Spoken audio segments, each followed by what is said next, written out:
नमस्कार, आप देख रहे हैं के न्यूज इंडिया का खास कार्यक्रम देवभूमि का दंगल और मैं हूं आपके साथ गरिमा वाजपेयी। और आज देवभूमि के दंगल में हम बात करेंगे चार धाम की राह नहीं आसान, इसी को लेकर।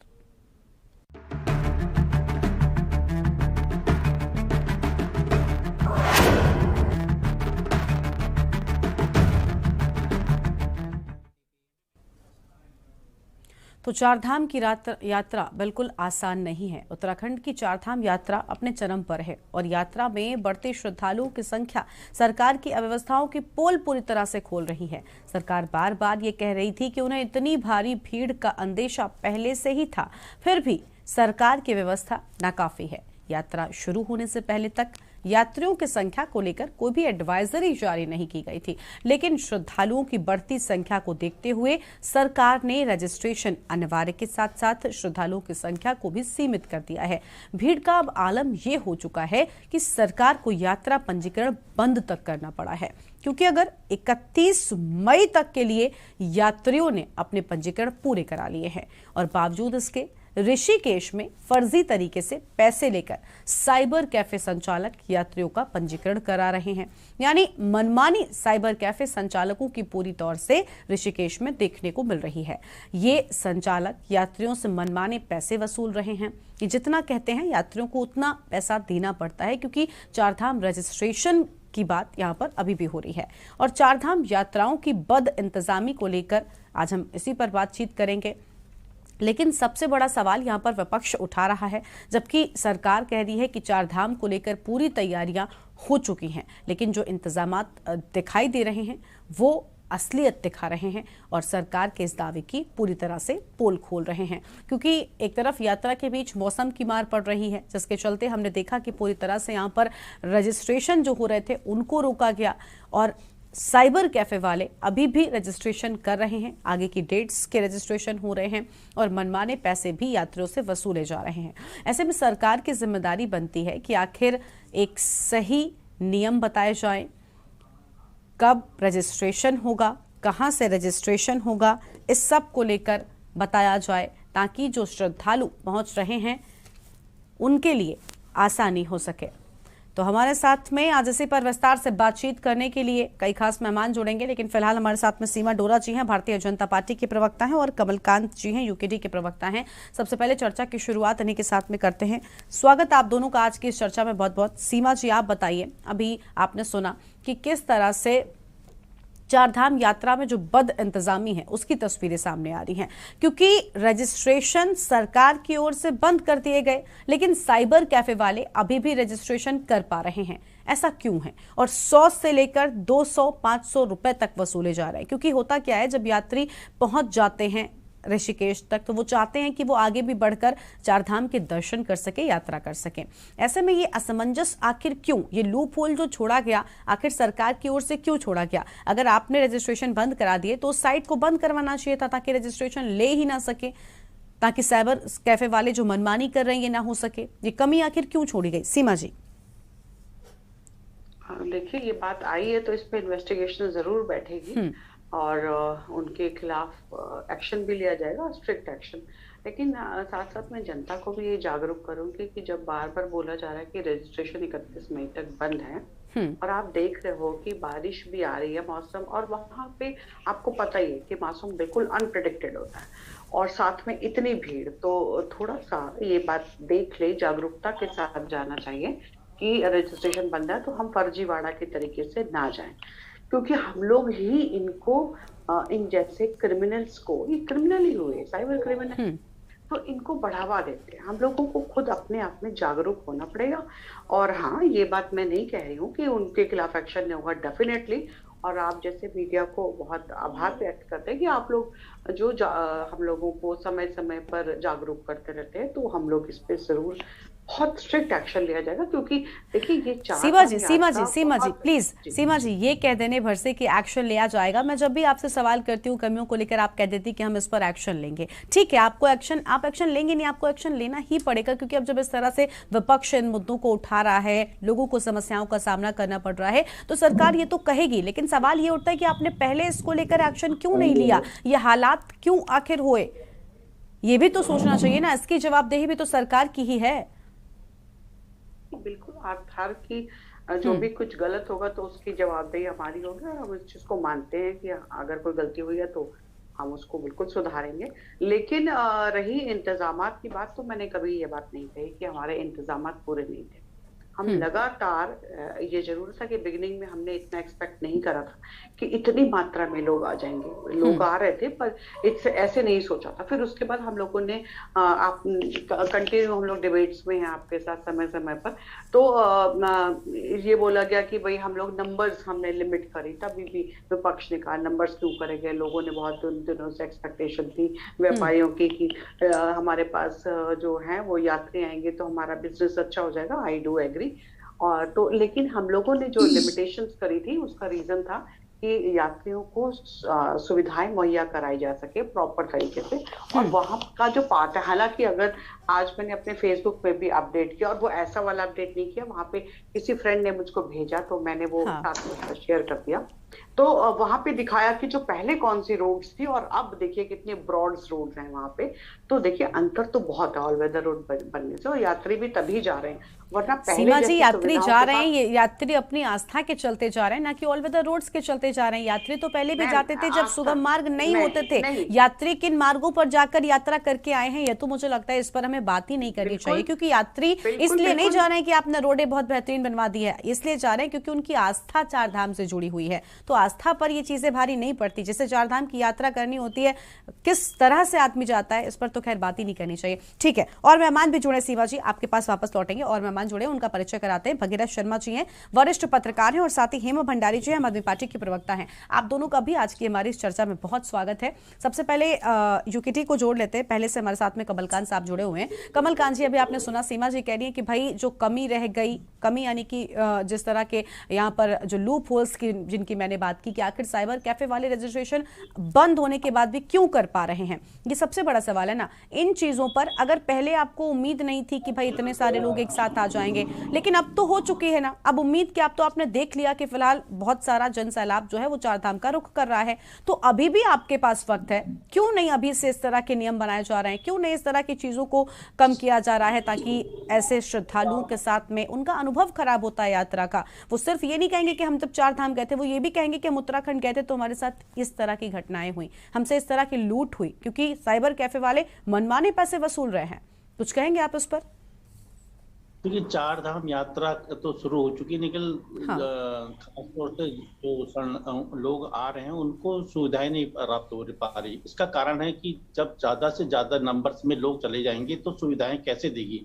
सरकार को सोचना चाहिए, जब पंजीकरण हो रहा है तो पंजीकरण में एक सबसे इजी है, जबकि चार धाम यात्रा आसानी से की जा सकती थी। इसके लिए जब पंजीकरण हो रहा है तो स्लॉट के माध्यम से उतनी ही क्वांटिटी में लोगों को बुलाए सरकार। ऐसा अगर उतनी ही क्वांटिटी में लोगों को आज्ञा देगी तो फिर वो उतने ही लोग वहां पहुंचेंगे। लेकिन नंबर्स ऑफ क्वांटिटी में आप पहुंचा रहे हो तो क्यों पहुंचा रहे हो? दूसरा, सरकार अभी कह रही है, बीजेपी की जो प्रवक्ता जी हैं वो बोल रही हैं कि क्या कहते हैं, रजिस्ट्रेशन बंद कर। देखो, रजिस्ट्रेशन बंद करो या ना करो, आप एक तो रजिस्ट्रेशन तो चालू रखो या ना रखो, आप रजिस्ट्रेशन कर लेते हैं, लेकिन आप एक सबसे बढ़िया, आप अभी तक ये नहीं कर पाए इसको चलाना कैसा है। अगर रजिस्ट्रेशन कर रहे हैं तो आप टाइमिंग दे दो ना। आजकल का IT का जमाना है, देखो आप करा दो वेबसाइट से। आज का जमाना है ऐप का जमाना है। ऐप लॉन्च कीजिए। आप IT में 10,000 लोगों का, अगर 1 लाख लोगों का लोग अपना रजिस्टर करते हैं तो उसमें 10,000 लोगों को, 5-7 हजार लोगों को ही एक हफ्ते के अंदर आने की आज्ञा दो। ऐप के माध्यम से सब कुछ मौजूद हो सकता है। अगर ऐप लॉन्च होगा तो आप मैसेज दे सकते हो, फोन कर सकते हो IT का। प्लस अगर कोई व्यक्ति वहां जा रहा है तो आप बिल्कुल देखिए ना, 5,000 से लोग ज्यादा कहाँ जाते हैं, बहुत करना नहीं सर, पता नहीं कि सरकार की मतलब किस तरह से चला रही है। 5,000 लोगों से अगर आदमी जा रहा है, आप चेक कीजिए आपका नंबर क्या है। आप पुलिस वाला वहां पर चेक करेगा कि 5,000 से ज्यादा तुम्हारा नंबर, वहीं पर स्टॉप हो जाएगा, उसको जाने की परमिशन नहीं मिलेगी। तो हम तो सरकार को सुझाव दे सकते हैं, लेकिन सरकार पता नहीं किस तरह से चला रही है, क्या नहीं चला रही। और सूचना का माध्यम है, IT के से सारे सबका रजिस्ट्रेशन भी हो सकता है और सबको सूचना भी मिल सकती है, फोन के माध्यम से सब कुछ हो सकता है। अगर इन सुझावों पर सरकार ध्यान दे तो वो चलेगा। सरकार कह रही ठीक है है। यहाँ व्यवस्था कर दी, वो कर दी, उससे नहीं चलेगा। ठीक, यानी तकनीकी का इस्तेमाल जो है वो सही तरीके से किया जाए तो इन सारी चीजों से निपटा जा सकता है, लेकिन कहीं ना कहीं कमी रह गई है, इसी के चलते ये सारी समस्याएं सामने आ रही हैं। हेमा जी बनी हुई हैं, लेकिन भगीरथ जी के पास पहले चलते हैं। भगीरथ जी वरिष्ठ पत्रकार है। भगीरथ जी, स्वागत आपका आज की हमारी चर्चा में। भगीरथ जी, सबसे बड़ा सवाल यहाँ पर ये, अभी कमलकांत जी ने ठीक बातें कही कि अगर आपको लगता है कि अब ऊपर यानी कि चारधाम यात्रा में आगे और यात्रियों को नहीं बढ़ाया जा सकता, तो भाई सबसे सरल ये है ना कि आपने कहा कि रजिस्ट्रेशन नहीं करेंगे। अगर नहीं करेंगे तो आपने अपनी वेबसाइट पर रोक क्यों नहीं लगाई? अगर नहीं करेंगे तो फिर वो कोई नहीं कर पाए, ना तो जो श्रद्धालु हैं ना ही साइबर कैफे वाले। ये कमी आखिर क्यों रह गई? रजिस्ट्रेशन अभी भी क्यों हो रहे हैं? और सबसे बड़ी बात कि अगर रजिस्ट्रेशन हो रहे हैं यानी यात्री इनके कहने के बावजूद आगे बढ़ पा रहे हैं, क्योंकि अगर यात्री आगे ही नहीं बढ़ेंगे तो यात्री रजिस्ट्रेशन भी नहीं करवाएंगे। 100 से 200 से लेकर 500 रुपए तक के पैसे साइबर कैफे वाले ले रहे हैं। तो यहां पर ये दो बड़ी बातें हैं कि रजिस्ट्रेशन मना के बावजूद हो क्यों रहे हैं, लोग आगे क्यों बढ़ रहे हैं। ये दो बातें आप बताइए कि आखिर इन पर कैसे लगाम लगाई जा सकती है, ये कमी क्यों नहीं दूर हो पा रही है? देखिए, मुझे तो लगता है कि रजिस्ट्रेशन इसलिए हो पा रहे हैं कि हाँ। जो सिस्टम बनाया है रजिस्ट्रेशन का, हम्म। उसमें जो है नियंत्रण जो लिमिट्स हैं उसको वहाँ उसको रोका नहीं गया है।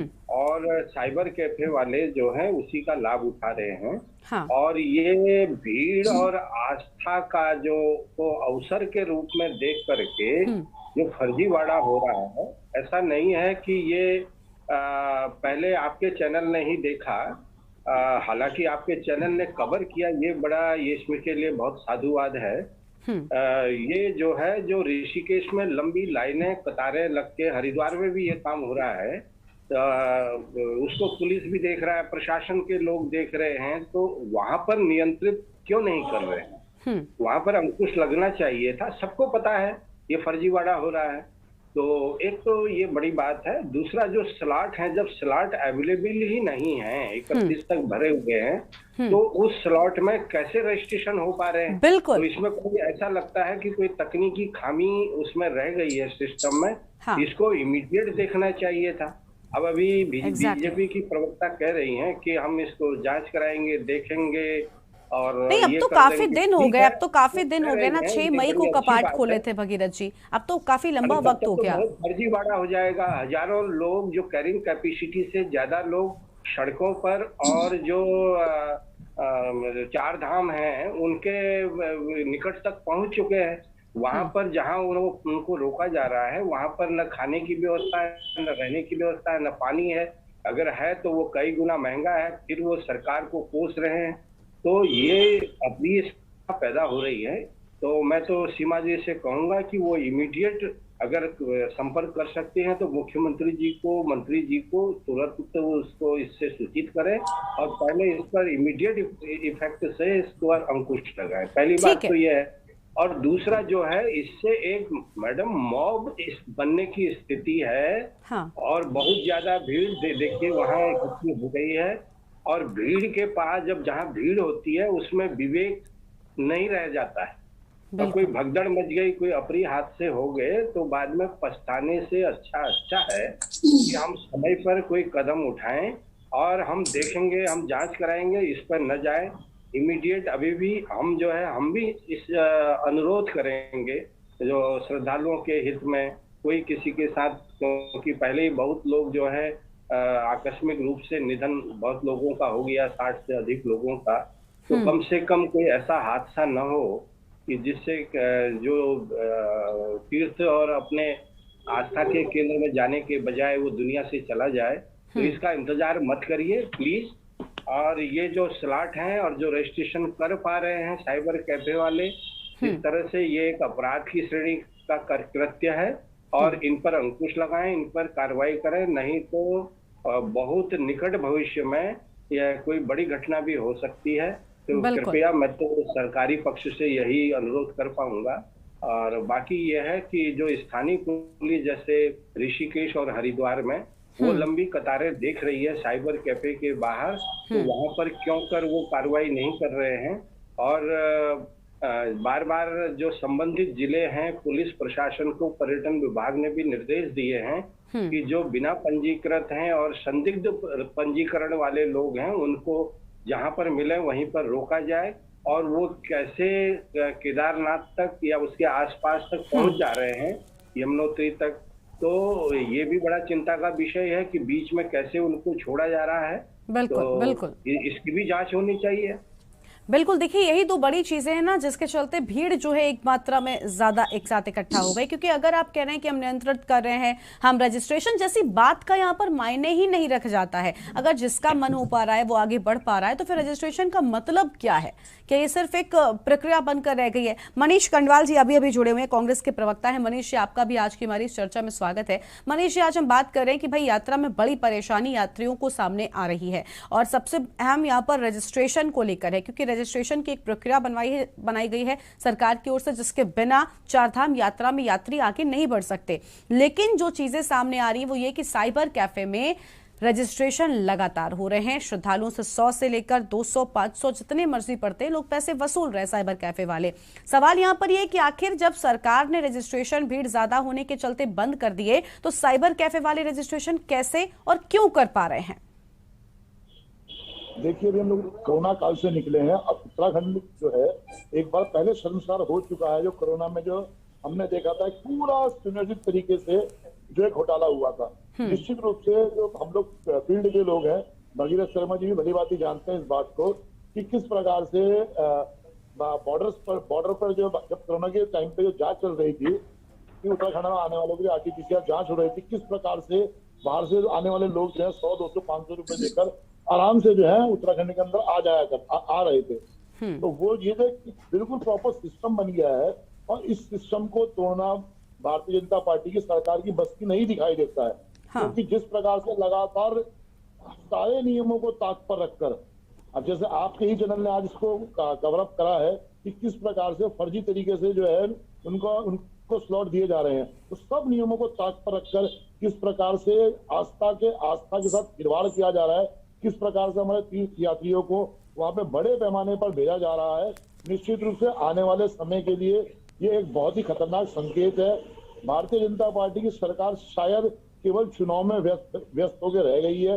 मुख्यमंत्री जी और मंत्री जो है वो सारे के सारे केवल चुनाव में बिजी हैं। उन लोगों का ध्यान चारधाम यात्रा की तरफ को नहीं है बिल्कुल भी, जो साफ दर्शा रहा है कि किस प्रकार से हमारे देश का जो तीर्थ यात्री हैं वो अपनी जान को जोखिम में डालकर लगातार चारधाम यात्रा की तरफ को बढ़ रहे हैं और आने वाले समय में ये निश्चित रूप से बहुत खतरनाक रूप लेता जा रहा है। ठीक है, यानी आने वाले समय में खतरनाक रूप भी ले सकता है। आम आदमी पार्टी से हेमा भंडारी जी, हेमा जी आपका भी स्वागत हमारी चर्चा में। हेमा जी, भी आपने सुना यहाँ पर सीमा जी कह रही हैं कि भाई जो कमियां रह गई उनको हम दुरुस्त कर लेंगे, लेकिन सवाल यहाँ पर सबसे बड़ा ये उठता है कि ना कि कमियां आखिर इतने लंबे वक्त तक रह क्यों गई? 6 मई को कपाट खोले थे, यात्रा की शुरुआत हुई थी और अभी तक हम देख रहे हैं लगातार जो है कहीं ना कहीं कमियां आती जा रही हैं। 60 से ज्यादा श्रद्धालुओं की मौत हो चुकी है, ये भी एक बड़ा सवाल है। मुख्यमंत्री जी लगातार कह रहे हैं कि चारधाम की यात्रा में हमने बड़ी तैयारियां की हैं, बेहतर सुविधाएं हैं, लेकिन फिर ये सब क्यों हो रहा है? अभी तो देखा आपने साइबर कैफे वालों ने भी ठगना शुरू कर दिया है श्रद्धालुओं को। देखिए गरिमा जी, जैसा कि मैं पहले भी बोल चुकी हूँ कि जिस तरह से प्रधानमंत्री मोदी जी आत्मनिर्भर भारत बना रहे हैं, उस तरह से यहाँ के मुख्यमंत्री ने इस बार आत्मनिर्भर यात्रा छोड़ दी है। तो ये यात्रा हमारी एक आत्मनिर्भर यात्रा है। इस बार की चारधाम यात्रा वो इसलिए हो गई है क्योंकि मुख्यमंत्री जी अपने उपचुनाव में व्यस्त हैं। सारा शासन प्रशासन को वहां लगाए हुए हैं। यहाँ पर यात्रियों के साथ उनको कोई मतलब नहीं है कि क्या हो जाए। और 3 दिन पहले ही हिंदुस्तान अखबार ने भी बहुत बड़ा छापा था कि फर्जीवाड़ा हो रहा है। तो अगर 3 दिन पहले ये खबर आ गई थी तो अब तक क्यों नहीं उस पर एक्शन हुआ कि इतने पैसे ले लेके 500-500 रुपए ले लेके रजिस्ट्रेशन करा रहे हैं। सोनप्रयाग में 3-3, 4-4 घंटे की लाइनें लग रही हैं। आप ये देखिए ना, यहाँ पर जो है ये भ्रष्टाचार को बढ़ावा दे रहे हैं जानबूझकर। ये तो जानबूझकर किया जा रहा है, इसीलिए रोक नहीं लगाई जा रही है। हो सकता है इनकी जेबों में भी जा रहा हो, नेताओं की जेबों में, क्योंकि भाजपा तो है ही भ्रष्टाचार की सरकार।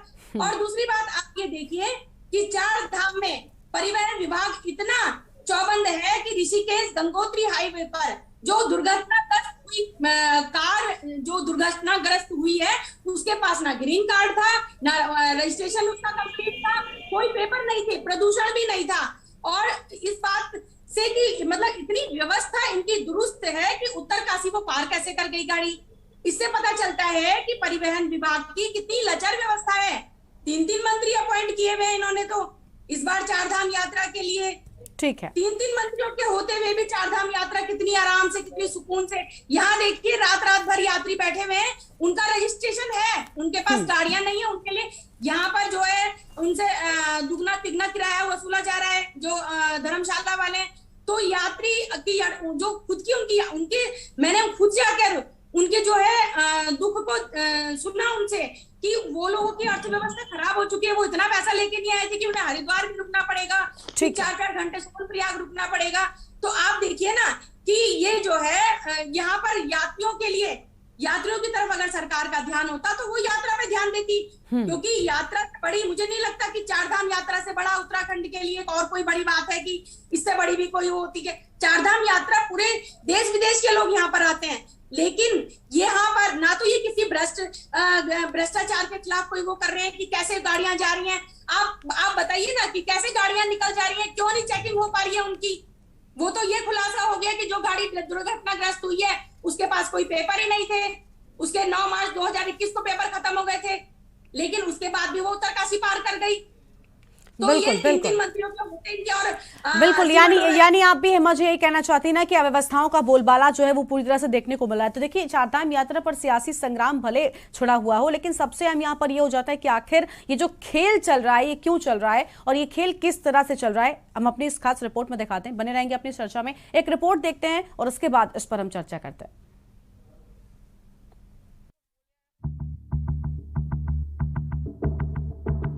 उत्तराखंड में कोविड के कारण 2 साल स्थगित रही चारधाम यात्रा इस साल रिकॉर्ड स्तर पर है। यात्रा का आज 24वां दिन है और अब तक 4 धामों पर दर्शन करने वाले श्रद्धालुओं का आंकड़ा 10 लाख के पार पहुंच चुका है। 4 धाम में यात्रियों के रहने, खाने और स्वास्थ्य संबंधी व्यवस्था कम पड़ रही है। सरकार को शायद अंदाजा नहीं था कि श्रद्धालुओं की भीड़ इस कदर सैलाब बनकर आएगी। यात्रा के बीच सरकार ने पंजीकरण को अनिवार्य कर दिया, साथ ही दर्शन करने वाले श्रद्धालुओं की संख्या को भी सीमित कर दिया गया। श्रद्धालुओं की संख्या दिन पर दिन बढ़ती जा रही है। व्यवस्थाओं को लेकर सरकार का कहना है कि श्रद्धालुओं की जो भीड़ दिन पर दिन बढ़ती जा रही है उसकी वजह से व्यवस्था खराब हो रही है। यात्रा पर स्वास्थ्य सेवाएं भी वेंटिलेटर पर नजर आ रही हैं। अब तक यात्रा में 80 श्रद्धालुओं की मौत की खबर सामने आ रही है, जिनमें केदारनाथ में 40, बद्रीनाथ में 12, गंगोत्री में 6 और यमुनोत्री में 22 श्रद्धालुओं की मौत का आंकड़ा सामने आया है। सरकार का कहना है कि जो श्रद्धालु पहले से बीमार हैं और वह डॉक्टर की सलाह के बिना यात्रा करने आ रहे हैं, ऐसे श्रद्धालुओं की ऑक्सीजन की कमी के कारण मौत हो जाती है। आप जानते हैं कि जिस प्रकार से बहुत ज़्यादा भीड़ इस बार हमारी यात्रा के दौरान हमें देखने को मिल रही है, बहुत करने के बाद भी यात्री जो है पूरी तरह से मन बनाए हुए कि उनको यात्रा करनी है। तमाम बैरियर्स लगाने के बाद, तमाम उनके लिए रजिस्ट्रेशन और तमाम चीज़ों कहने के बाद यात्री उसके बावजूद धाम पे पहुंचने का प्रयास कर रहे हैं। पार्किंग बहुत ज़्यादा हमारे यहाँ जहाँ भी है, बहुत ओवरलोड है और ट्रैफिक की स्थिति यह है कि जो बसेज चल रही हैं उसके साथ साथ लोग अपने वाहनों से भी आ रहे हैं, तो यानी कि यात्रा मार्ग पे ट्रैफिक बहुत ज़्यादा है। टूरिस्ट सीजन की तरफ है और जैसे हमारे यहाँ उपचुनाव उस तरफ है। ये सारी बातों को देखते हुए जो फीडबैक मिल रहा है, आने वाले टाइम में ये संख्या जिस प्रकार से अभी और बढ़ने की संभावना लगती है, तो ये सारी चीज़ों पे हम लोग देख रहे हैं कि कैसे हम लोग इस चारधाम को भी व्यवस्थित करें और आने वाले टाइम पे इसके मद्देनजर और भी हमारे जो भी विषय हैं वो इसी आधार पे हम उसके लिए हम आगे बढ़े। श्रद्धालुओं को सबसे ज्यादा दिक्कतों का सामना पंजीकरण को लेकर करना पड़ रहा है। जो यात्री बिना पंजीकरण कराए यात्रा में पहुंचे हैं, उनसे रजिस्ट्रेशन बंद होने के बाद भी साइबर कैफे संचालक पैसे लेकर पंजीकरण कर रहे हैं। पंजीकरण होने के बाद यात्रा की शुरुआत ऋषिकेश से होती है, जहां पर कई श्रद्धालुओं के पंजीकरण को चेक नहीं किया जाता और यह श्रद्धालु रुद्रप्रयाग तक पहुंच जाते हैं, जहां पुलिस प्रशासन की टीम यात्रियों के पंजीकरण को चेक करने के बाद आगे जाने के श्रद्धालुओं को अनुमति दी जाती है। लोग खड़े हैं भद्रकाली चेक पोस्ट पर, ये इसलिए क्योंकि जो पंजीकरण है वो अनिवार्य है। जो भी श्रद्धालु ऋषिकेश पहुंच रहा है और यहाँ से चारधाम यात्रा करने के जा रहा है उसके लिए पंजीकरण अनिवार्य है। लेकिन पंजीकरण रजिस्ट्रेशन ऑनलाइन हो या ऑफलाइन उसको चेक करने की जिम्मेदारी किसकी है? जो यात्रा करने यहाँ से श्रद्धालु जा रहे हैं वो कौन सी डेट में यहाँ से निकल रहे हैं, क्या उस डेट का इनके पास रजिस्ट्रेशन है या नहीं है, ये यहाँ पर कोई चेक नहीं कर रहा है। कुछ जो यात्री है यहाँ से निकल रहे हैं उनसे ही जानते हैं कि क्या उनका रजिस्ट्रेशन चेक हुआ। यहाँ पर क्या नाम है आपका? मेरा नाम गौतम कुमार शर्मा है, राजस्थान से। आपका जो पंजीकरण हुआ है तो वो चेक हुआ है यहाँ पर? यहाँ पर चेक नहीं हुआ, देखो जोड़ नहीं हुआ। अच्छा, तो आप यहाँ से यात्रा करने के लिए जा रहे हैं? हाँ। कितने लोग हैं यहाँ से? हम तो 41 से आज रवाना हो रहे हैं। आज रवाना। क्या क्या चेक किया यहाँ पर? रजिस्ट्रेशन बनाया है और हमारी पूरी पैसेंजर लिस्ट पूरी एक गाइड के एक ही ग्रुप के चल रहे हैं, पूरी बस का एक ही ग्रुप है। लेकिन यहाँ पर चेक नहीं हुआ? नहीं। देखिए यही स्थिति है, क्योंकि चारधाम यात्रा चल रही है, अपने चरम पर है, धाम फुल हो चुके हैं, बावजूद उसके रजिस्ट्रेशन करने के लिए 4 से 5 दिन जो श्रद्धालु है वो यहाँ पर रुक करके रजिस्ट्रेशन करा रहे हैं, लेकिन रजिस्ट्रेशन चेक नहीं हो रहा है। ये इसलिए भी है क्योंकि बीते रोज साइबर कैफ़े के द्वारा मनमाने तरीके से पैसे लिए जा रहे थे और ऑनलाइन रजिस्ट्रेशन किया जा रहा था, लेकिन उन रजिस्ट्रेशन को जो डेट में हो रहा उस डेट का चेक किया जा रहा है या नहीं किया जा रहा, लेकिन इस तरह की व्यवस्था भद्रकाली चेक पोस्ट पर नहीं दिखाई दी। रुद्रप्रयाग से गौरीकुंड की दूरी महज 70 किलोमीटर के लगभग है, यानी मंदिर के बहुत करीब पहुंचने के बाद जिन यात्रियों के पास पंजीकरण होता है तो वह दर्शन के लिए आगे बढ़ जाते हैं, जबकि जिन यात्रियों के पास पंजीकरण संख्या नहीं होती उन्हें निराश होकर लौटना पड़ता है। बोले थे 100 रुपया लेके रजिस्ट्रेशन कराएंगे, क्योंकि वो सही है गलत हमको तो पता नहीं ना, अंदर भी हो रहा है सही गवर्नमेंट होना चाहिए होता है, हमको पता नहीं, बोल रहे कि 100 रुपये में हो जाएगा हमको। और वो तो हमको आप पूछने गए थे फिर वो कौन आदमी कौन हमको पता नहीं, वो बोले थे इसलिए हम गए थे। क्या नाम है आपका? मेरा नाम केशव चंद्र साहू है। कहाँ से आए? उड़ीसा से आए। सर आप बताइए क्या हुआ? हाँ, हम लोग यहाँ आए थे घूमने के लिए, चारधाम जाने के लिए आए थे। यहाँ पे रजिस्ट्रेशन के लिए बैठे हुए थे, बाहर चाय पीने के लिए गए थे, बाहर से पूछताछ कर रहे थे। एक बंदे ने बताया कि बाजू में हो जाता है ऑनलाइन, 100-150 रुपया लेता है एक आदमी का। हम 5 जने हैं, बस पूछने आए थे तो वहाँ पे पता लगा कि वो फर्जी हो रहा है। यहाँ में गवर्नमेंट का फ्री हो रहा है, वहाँ पे फर्जी हो रहा है। चेकिंग जो है अभी हम लोग नीचे ही करेंगे। कुछ हद तक लोगों ने ये कहा था कि हम लोगों की वहाँ पर ऊपर बुकिंग है या हेलीकॉप्टर्स की बुकिंग है, हम लोगों को अनुमन्य कर लिया जाए, उसके चलते कुछ लोगों को वहाँ पर भेजा गया था। लेकिन ये भी चीज़ निदर्शन में आ रही है कि जब यात्री चल रहे हैं तो यात्री रजिस्ट्रेशन तो कर रहे हैं बद्रीनाथ का, लेकिन वो लग रहे हैं केदारनाथ की कतार में। कभी जो है यात्री राफ्टिंग जाएंगे करके कह रहे हैं और ब्यासी वगैरह में रुकने की बजाय वो जो है आगे की तरफ भी जा रहे हैं।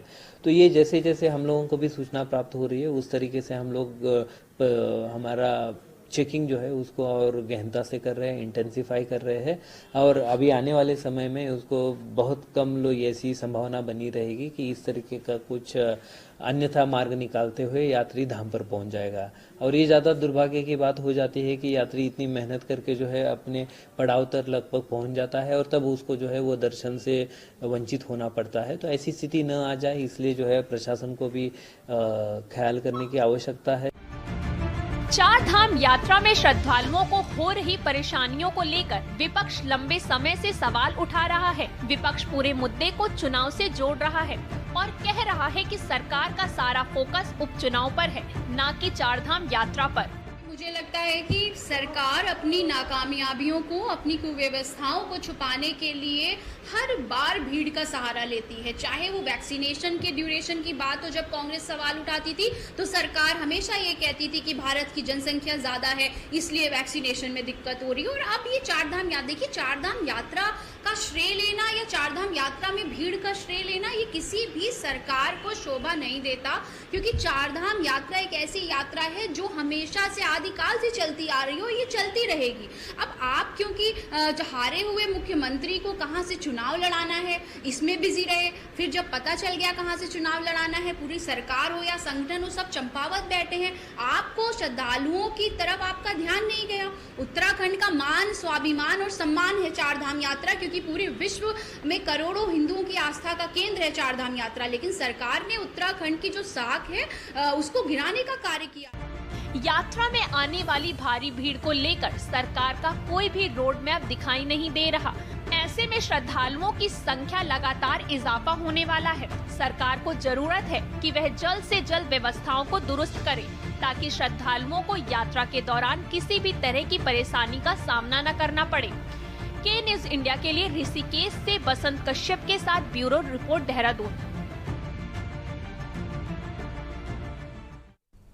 तो देवभूमि के दंगल में आज हम बात कर रहे हैं कि चारधाम की यात्रा नहीं है आसान। इसी को लेकर विस्तार से बातचीत के लिए हमारे साथ में कई खास मेहमानों का पैनल लगातार बना हुआ है, चर्चा करेंगे। लेकिन उससे पहले एक छोटा सा ब्रेक ले रहे हैं, चल लौटेंगे।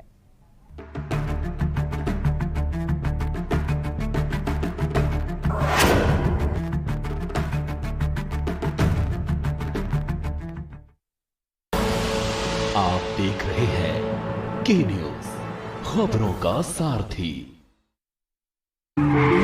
देखें कौन नया खिलाड़ी आया है,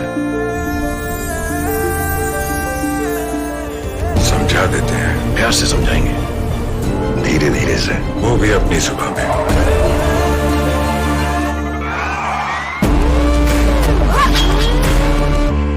ये तो अपनी जुबान है। जुबान एक हो तो दिल भी एक होने चाहिए।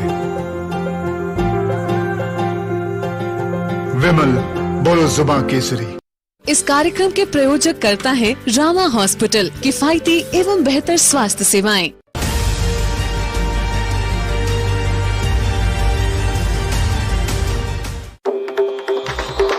मिलेगा हर समस्या का समाधान। विवाह में बाधा, जीवन में वास्तु शास्त्र का प्रभाव, शिक्षा में ग्रह नक्षत्रों का प्रभाव, कारोबार में आने वाली हर बाधा का, जिंदगी में ग्रह नक्षत्रों का प्रभाव, नौकरी में बाधा। देखिए हर समस्या का समाधान live with Acharya Lankesh.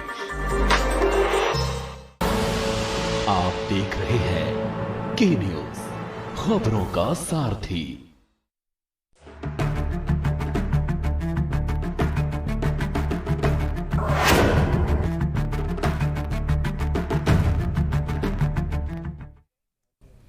Break के बाद आप सभी का स्वागत है। देवभूमि के दंगल में आज हम बात कर रहे हैं कि चारधाम की राह नहीं है आसान। और अभी आपने रिपोर्ट में भी देखा होगा कि किस तरह की समस्याओं का सामना चारधाम में यात्रियों को, श्रद्धालुओं को करना पड़ रहा है। इसी पर विस्तार से बातचीत करने के लिए हमारे साथ में आज मेहमानों का खास पैनल भी लगातार मौजूद है। सीमा जी के पास वापस चलते हैं। सीमा जी, आपने हमारी एक रिपोर्ट देखी जिसमें साफ तौर पर आपने देखा होगा कि किस तरह से श्रद्धालुओं के साथ में पैसे की वसूली हो रही है। मुझे लगता है कि सब देखकर आपको भी अच्छा नहीं लग रहा होगा। तैयारी पहले से क्या नहीं करनी चाहिए थी? सिर्फ ये कह देना कि अब हम एक्शन लेंगे, जो जिम्मेदार हैं, जो इस तरह का काम कर रहे हैं, ये सारी चीजें पहले से क्यों नहीं सोची आखिर सरकार ने? अब क्यों जब विपक्ष मुद्दे उठाएगा, मीडिया के माध्यम से चीजें सामने आएंगी, तब सरकार क्यों कहती है कि एक्शन लेंगे? नहीं, देखिए, हमने ये नहीं कहा हर जगह कि हम एक्शन लेंगे। हमने बहुत कुछ सुधारा है। और चाहे मेडिकल फैसिलिटीज हो, चाहे दूसरी सुविधाएं हो, सभी कुछ हमने सुधारने की जब से शुरू हुई तब तक बहुत सारे चेंजेस आपने देख लिए होंगे। रही यात्रा की बात, तो आप वहां पे देखो, जब बिल्कुल बद्रीनाथ मंदिर की तरफ है तो बहुत नैरो है, साइड्स है। और जब आप चेकिंग की बात करते हो तो डेफिनेटली चेकिंग होनी चाहिए, लेकिन जहां भी चेकिंग थोड़ी सी ढील छोड़ो कि चलो आगे चेकिंग है, जहां पे चेक पोस्ट बने हुए हैं, तो लोग जो है वो, जैसे आपने सुना था, अभी कोई पार्टी के नहीं थे वो, और सुना था कि वो क्या कह रहे थे कि लोग कुछ और बोलते हैं, कहीं और चले जाते हैं। तो ये एक गैर जिम्मेदारा की जो आदत नहीं, लेकिन ये भी सुनिश्चित करना तो सरकार की ही जिम्मेदारी है ना सीमा जी। ये भी सुनिश्चित करना आपकी जिम्मेदारी। आप जनता से कह सकती हैं कि आप जागरूकता के साथ काम करें, जनता से अपील की जा सकती है, लेकिन जनता काम ठीक तौर पर करे ये तो सुनिश्चित सरकार करेगी ना, प्रशासन करेगा ना। बिल्कुल, मैं आपको यही कह रही हूँ कि हर चीज के लिए अगर हर इंसान की चेकिंग शुरू कर दो तो वहां पर जैम लग जाएगा। तो कहीं तो हम लोग ये भी सोचते हैं कि थोड़ा तो जिम्मेदार बन के आए होंगे। अगर रजिस्ट्रेशन कह दिया तो होगा रजिस्ट्रेशन, इनके पास इतनी दूर आके वापस तो नहीं जाएंगे। लेकिन लोग इतना बड़ा रिस्क ले लेते हैं कि विदाउट रजिस्ट्रेशन आप आ गए। आपको पता है फर्जीवाड़ा चल रहा है, 100 रुपए में कौन सा रजिस्ट्रेशन कर जाएगा। आप ऊपर पहुंच के रजिस्ट्रेशन में 100 रुपए में कैसे चलेंगे? साइबर क्राइम पता नहीं आपको। लोगों की गलती बताइए, सरकार की गलती नहीं है। मैंने आपको बोला नहीं बोला ना, आके गलती कर दी, सरकारियों की गलती नहीं, मैं बता रही हूँ, मैं सरकार को भी कह रही हूँ कि जहाँ पर कमी है वो पूरी करेंगे, आपको स्वीकार करना होता है, लेकिन आपकी बात चिल्लाना नहीं आता, हर समय बीच में बोले नहीं दो, बोले आपको अपने कैबिनेट मंत्री पे भरोसा नहीं है तो दो मंत्री और लगा दिए, और आपके पर्यटन मंत्री कह रहे हैं कि सेल्फी पॉइंट बनाएंगे सुशांत राजपूत का, लेकिन उनको यात्राओं पे ध्यान नहीं है। ये तो जिम्मेदार लोग हैं। और एक बार आपको खुद अपने मंत्री पे विश्वास नहीं रहा तो दो मंत्री लगा दिए, उसके बाद आप कह रहे हो कि जिम्मेदार लोगों को होना है, सरकार को जिम्मेदारी नहीं होना है। सीमा जी जवाब दीजिए, क्योंकि आपके पास तो बोलने के लिए कुछ है नहीं। सीमा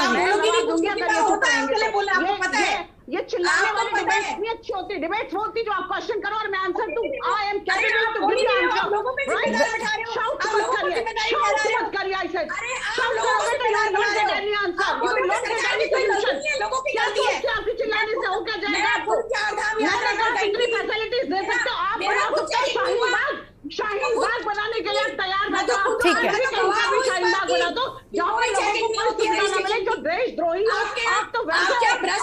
ठीक है हेमा जी शांत हो जाइए। आप यहाँ पर आ रहे हो, हेमा जी शांत हो जाइए, उनको बोलने का मौका दीजिए। अगर आप चीखोगे तो चीख लीजिए, हमें कोई फर्क नहीं पड़ता। नहीं सीमा जी हम आपकी बात सुनेंगे। हेमा जी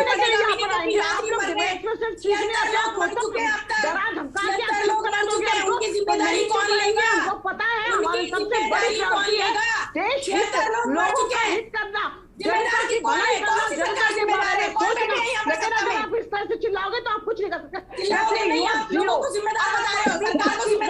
जीरो, आप किसी काबिल नहीं हो, आप तो जनता। ठीक है हेमा जी उनको सुनते हैं पहले, उसके बाद आपको जो कहना है आप कह लीजिएगा, उनको बोलने का पूरा मौका देते हैं। हाँ सीमा जी आप अपनी बात रखिए प्लीज, कोई बीच में नहीं बोलिएगा।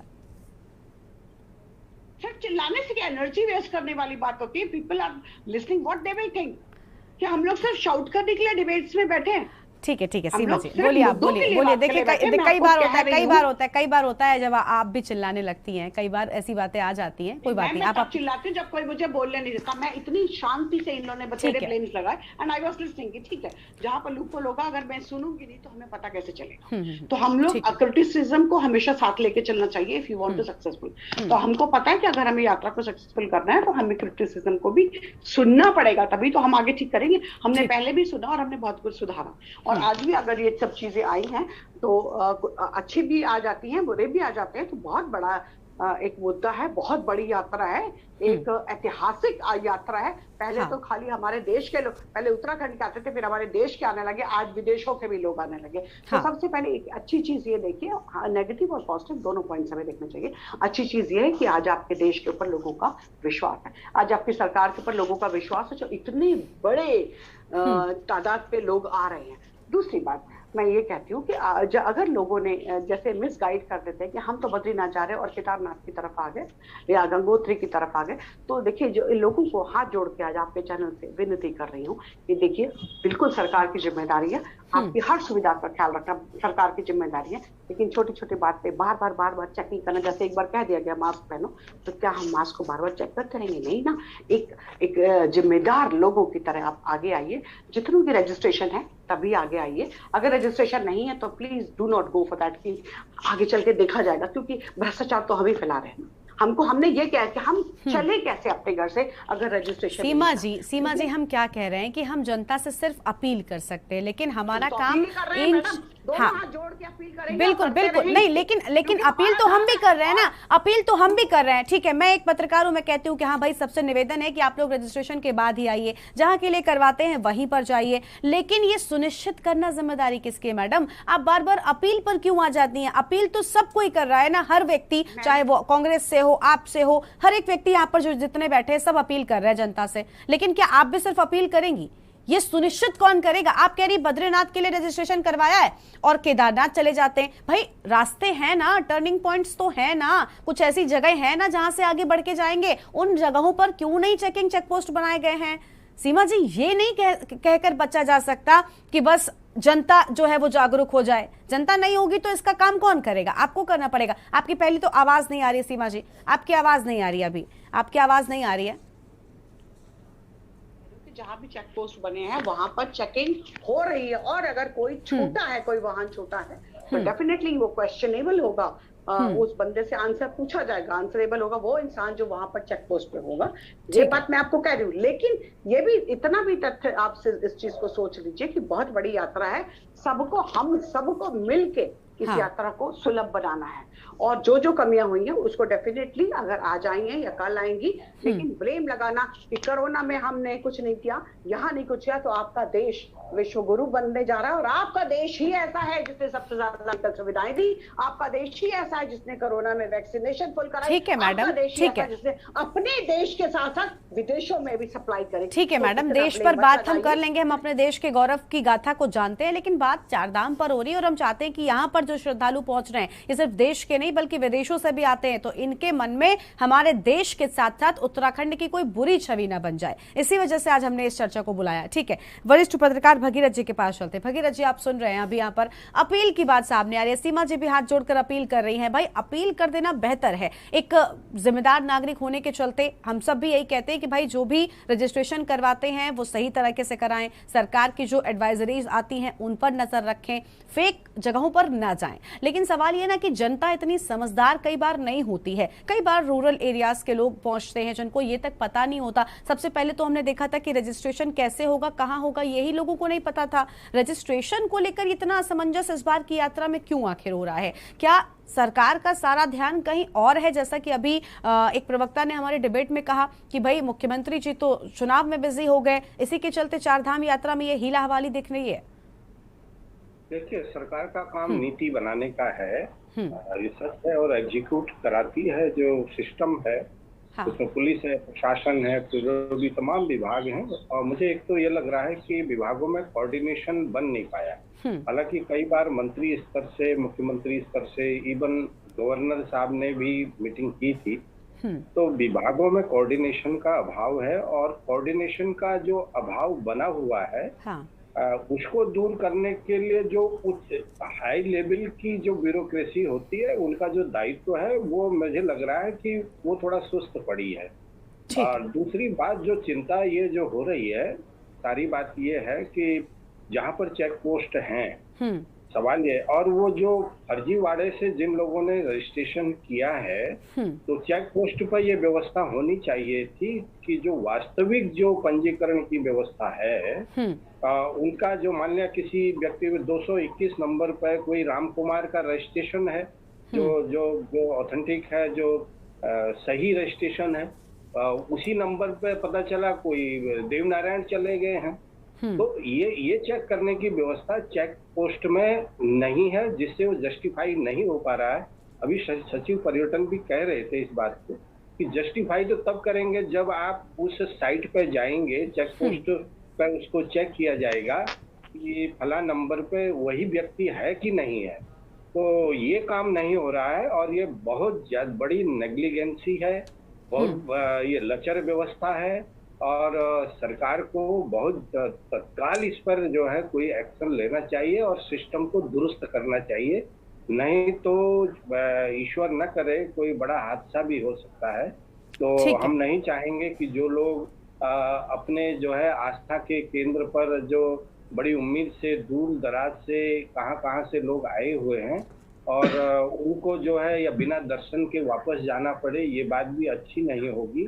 वो जिस उद्देश्य से आए हैं उनका वो उद्देश्य पूरा होना चाहिए, और हम प्रार्थना भी करेंगे, उनसे अपील भी करेंगे कि आप जो है, ये माना जाता है कि जो धार्मिक लोग होते हैं, जो आस्था से लबरेज लोग होते हैं, वह स्व अनुशासित भी होते हैं। तो बार बार सीमा जी भी कह रही हैं, हम भी कह रहे हैं, हमारी अपील तो है, लेकिन स्वयं भी लोगों को स्व अनुशासित होना पड़ेगा।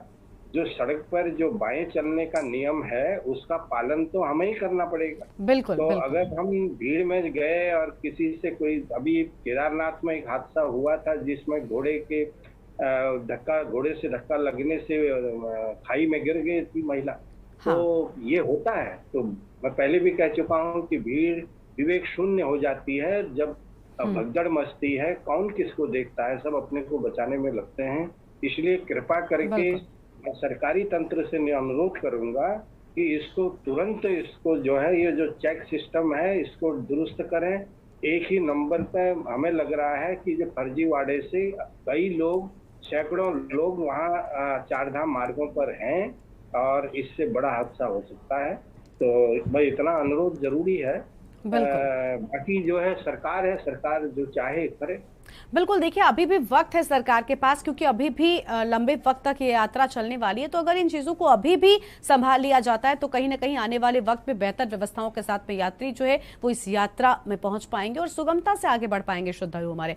कमलकांत जी के पास चलते हैं। कमलकांत जी, क्या लगता है कि क्या पहले से इन चीजों को दुरुस्त करना चाहिए था? क्योंकि चारधाम यात्रा एकदम से तो नहीं आ गई, पता था सरकार को कि भाई चारधाम की यात्रा शुरू होने वाली है, इन सारी चीजों को देखने को मिल सकता है। कोविड के चलते 2 सालों से नहीं हो पा रही थी, अब इस बार ज्यादा यात्री आएंगे, ये भी पता था, फिर क्यों नहीं आखिर तैयारी की? आप कुछ कहना चाहेंगे इस पर?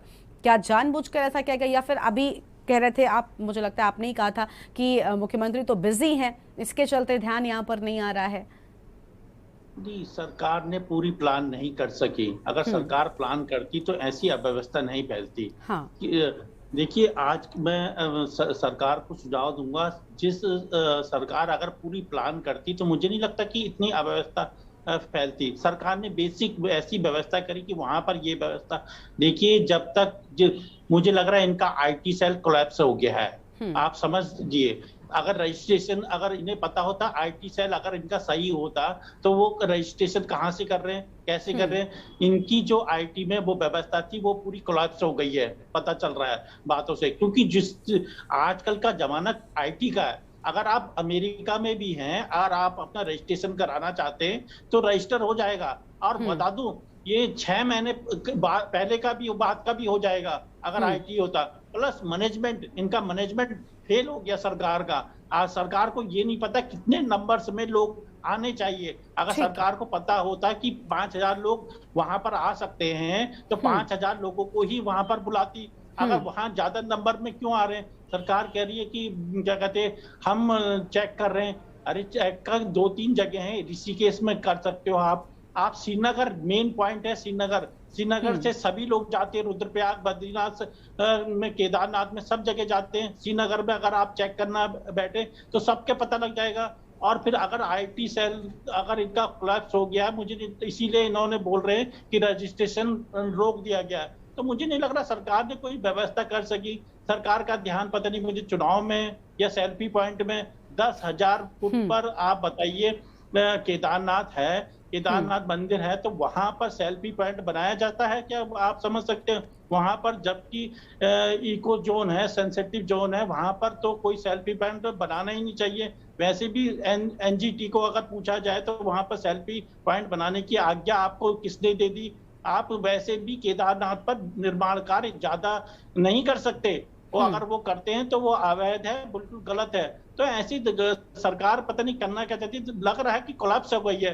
25-25 हजार लोग कैसे चले जा रहे हैं? अगर स्लॉटिंग होती, स्लॉटिंग के माध्यम से होता तो मुझे नहीं लग रहा। अमेरिका तक व्यक्ति भी, आदमी अगर पंजीकरण कराए तो सही व्यवस्था से चल सकता है, लेकिन सरकार की कोई प्लानिंग नहीं रही, कोलैप्स हो गई है। आईटी से लेकर व्यवस्था पूरी कोलैप्स है। आप समझ जाइए कि अगर इतनी ज्यादा लोग क्यों आ रहे हैं, आप क्यों व्यवस्था नहीं की? इसका बहुत लंबा प्लान बनाना पड़ता है। अगर ये प्लान व्यवस्था बनाई होती तो मुझे नहीं लगता कि होता कुछ ऐसे। ठीक है, यानी व्यवस्था जो है, मैनेजमेंट फेल हो गया, ये बड़ा आरोप आप लगा रहे हैं कि मैनेजमेंट बेहतर नहीं रहा, इसी के चलते समस्याएं जो हैं लोगों को करनी पड़ रही हैं। सीमा जी, वापस आपके पास आएंगे। सीमा जी, मैनेजमेंट को लेकर लगातार बात हो रही है और सिर्फ ये तो हम आज एक मुद्दा हमने उठाया कि यात्रियों के सामने ये समस्या आ रही है कि यात्री जो है रजिस्ट्रेशन नहीं करवा पा रहे। ये मुद्दा बहुत पहले से उठा था, हमने तब भी ये बात की थी कि भाई रजिस्ट्रेशन को लेकर असमंजस है। कुछ लोग कह रहे थे जरूरी है, कुछ लोग कह रहे थे नहीं जरूरी है। कोविड को लेकर ये एक बहुत ज्यादा समस्या थी, लोग कह रहे थे कोविड का जो फॉर्म है वो भी देखा जाएगा। कुछ लोगों ने कहा नहीं, ऐसा नहीं है, आपको आरटीपीसीआर टेस्ट की जरूरत नहीं होगी। तो ये असमंजस आखिर क्यों शुरुआत से बना रहा? मैनेजमेंट में इतनी कमी क्यों हो गई? क्योंकि चारधाम तो उत्तराखंड का गौरव है। आप भी कह रही हैं कि हम चाहते थे कि जो व्यापारी हैं इनका व्यापार एक बार फिर से गुलजार हो सके, चारधाम गुलजार हो सके, क्योंकि यात्री ही सब कुछ है, श्रद्धालु ही सब कुछ है इन चारों धामों में। तो फिर मैनेजमेंट में कमजोरी क्यों छोड़ दी आपने? कमजोरी जैसी तो नहीं कहेंगे, जब बहुत बड़े बड़े काम करे जाते हैं तो छोटी छोटी कमियां कहीं ना कहीं रह जाती हैं। छोटी छोटी कमियां नहीं है सीमा जी, ये छोटी छोटी कमियां नहीं है। 60 दिन नहीं हुए और 60 श्रद्धालुओं की मौत। नहीं मैम देखिए, वो जो श्रद्धालुओं की मौत हुई है वो आपको भी पता है कि ऐसा कुछ नहीं हुआ कि उनको मेडिकल सुविधाएं नहीं मिली, ऐसा कुछ नहीं हुआ कि उनको कोई एक्सीडेंट हुआ। और जो इस तरह का वहां पर ऑक्सीजन की कमी होती है, वहां पर सडन हार्ट अटैक आ जाए, इस तरह की जितनी भी डेथ्स हुई है वो ऐसी हुई है। तो हमारी तरफ से कोई कमी नहीं थी। अगर मैं आपको गिनाने लग जाऊं कि मेडिकल फैसिलिटीज, तो 22 जो है मेडिकल ट्रीटमेंट जो वहाँ पे हॉस्पिटल्स करे गए, कुछ टेम्परेरी और कुछ परमानेंट, तो 22 केदारनाथ में है, 18 गंगोत्री में है और 13 यमुनोत्री में है, 19 बद्रीनाथ में है। तो हमारी तरफ से तो कोई कमी रही नहीं। आप ये कहते हो कि हाँ पहले कहा गया कि जो थी रेलिंग नहीं थी, वो भी हमने ऑर्डर दे दी थी कि फटाफट रेलिंग की सुविधाएं करो, लाइट्स की कहीं कमी रह गई तो वो करो, जो जो हमको लोगों से लूप होल मिलता गया हम वो चीज को करते रहिए। लेकिन अब क्या आता है कि विपक्ष जो है, जो कमियां हैं उस पर मैं हाथ जोड़ देती हूँ ना, लेकिन जो विपक्ष की बात आती है कि जी चंपावत चुनाव है तो वहां नजर जो लोगों की लगी हुई, तो देखिए भारतीय जनता पार्टी बहुत बड़ा संगठन है, बहुत बड़ा। हमने अपने कहते हैं 2 मंत्री नियुक्त कर दिए, 2 से कुछ नहीं, अरे तो हमने 2 इतनी बड़ी यात्रा थी, 2 कर दिए ना आपको।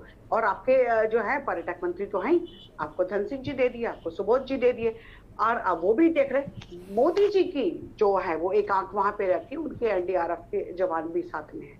तो आप ये तो मत सोचिए कि नहीं हो रहा होगा, डायरेक्ट बहुत कुछ हो रहा है, लेकिन जो इतनी विशाल स्थिति में है और चूंकि 4 धाम है, कोई बद्रीनाथ जा रहा कोई, तो लोगों में भी जितना सुविधाएं दो, जितनी स्ट्रिक्टनेस दिखाओ, उसको स्ट्रिक्टनेस को तोड़ने वाले भी उससे ज्यादा स्मार्ट होते हैं, ये आप भी जानते हो। रही इसकी साइबर क्राइम की बात, वो तो कहाँ पहुंच रहा है वो भी हम सबको पता है। लेकिन मैं ये कतई नहीं कहती कि मैं पल्ला झाड़ लूंगी कि गलत है, कि जो कुछ हुआ वो कुछ नहीं हो रहा, डेफिनेटली हो रहा होगा।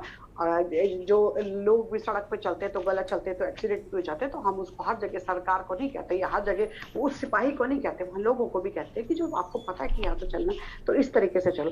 तो मैं दोनों की बात कहती हूँ, अगर कहीं कमियां रहेंगी तो हम तत्पर हैं और हम तैयार बैठे हैं कि हम बिल्कुल पूरे करते रहेंगे।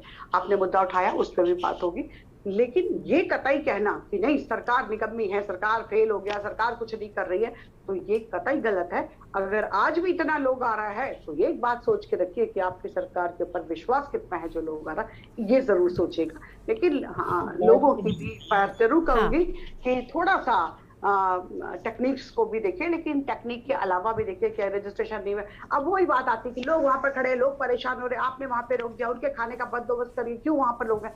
जब लोगों को पता है रजिस्ट्रेशन नहीं तो वहां पर आके क्यों रुके? हमको रोकना पड़ा आपको, तो उसकी भी सुविधाएं सरकार करे। ऐसे नहीं हो सकता, ऐसे नहीं हो सकता। Somewhere punishment is something. अगर नहीं आपका रजिस्ट्रेशन है, you have to stay there, this is your fault. तो आप लोगों चित्त भी मेरी पट भी मेरा मत करिए, आप ये करिए कि जहां कमियां हैं सरकार पूरी करे, हम तैयार हैं। लेकिन हर समय सरकार को गाली देना गलत है। आपका देश है, आपका राष्ट्र है, आपकी भी जिम्मेदारियां कुछ बनती है। और आज ये समय जब 4 धाम की बात करते हो तो 4 धाम हमारा धर्म से रिलेटेड है, हमारा 4 धाम मोक्ष से रिलेटेड है। आज भी वर्ड में कहा जाता है कि अगर मोक्ष की प्राप्ति करनी है तो भारत में जाइए, भारत में जाएंगे तो आपको मोक्ष की प्राप्ति हो जाएगी। चाहे हमारा वो कोई सा भी धाम हो, कितने भी धाम हो, चाहे वो कैंची धाम हो, चाहे वो कोई और धाम हो, छोटे से छोटे। मैं आज लोगों को भी ये कहूंगी कि अगर रजिस्ट्रेशन वहां नहीं है तो हमारे बहुत से धाम है, आप वहां चले जाइए, उस साइड निकल जाइए। अगर आप घर से निकल गए, जरूरी नहीं है कि उस जगह करना, जरूरी नहीं है कि आप इतना बड़ा रिस्क लीजिए।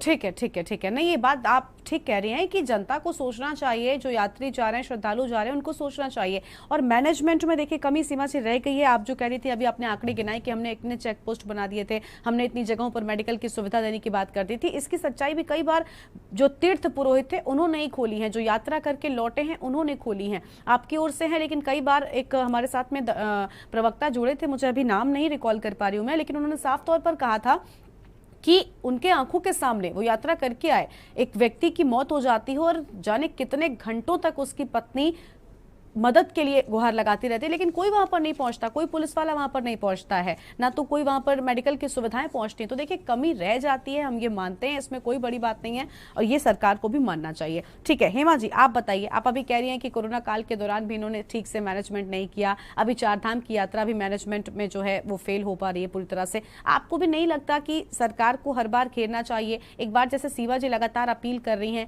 कि आम आदमी पार्टी को भी जनता से अपील करनी चाहिए कि भाई ठीक है सरकार भले कमी रहेगी, लेकिन जनता का भी एक दायित्व बनता है कि इस तरह से व्यवस्थाओं को और ज्यादा खराब ना किया जाए। अगर कुछ कमियां हैं तो जनता की भी जिम्मेदारी तो बनती है ना कि वहां पर बिना रजिस्ट्रेशन के ना जाएं। देखिए गरिमा जी, हाँ एक बात की तो बड़ी खुशी हुई हाँ। कि जिस तरह से मोदी जी देशवासियों से मन की बात करते हैं ना, वैसी ही सुनते किसी की नहीं है, ऐसे ही अपने प्रवक्ताओं को भी बहुत ट्रेनिंग दे दी है कि सिर्फ अपने मन की बात करिए कि ऐसा होना चाहिए, ये हुआ है, अब ये हुआ है, लेकिन अपने मन की बात बोलने को बताया, लेकिन दूसरे के मन की बात नहीं सुननी है, श्रद्धालुओं की मन की बात नहीं सुननी है। 67 लोगों के मरने की जिम्मेदारी इनकी नहीं,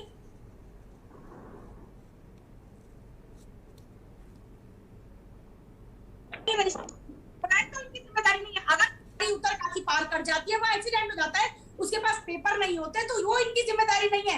रोड पर श्रद्धालु हैं, उनकी व्यवस्था नहीं हो पा रही है, वो इनकी जिम्मेदारी नहीं है।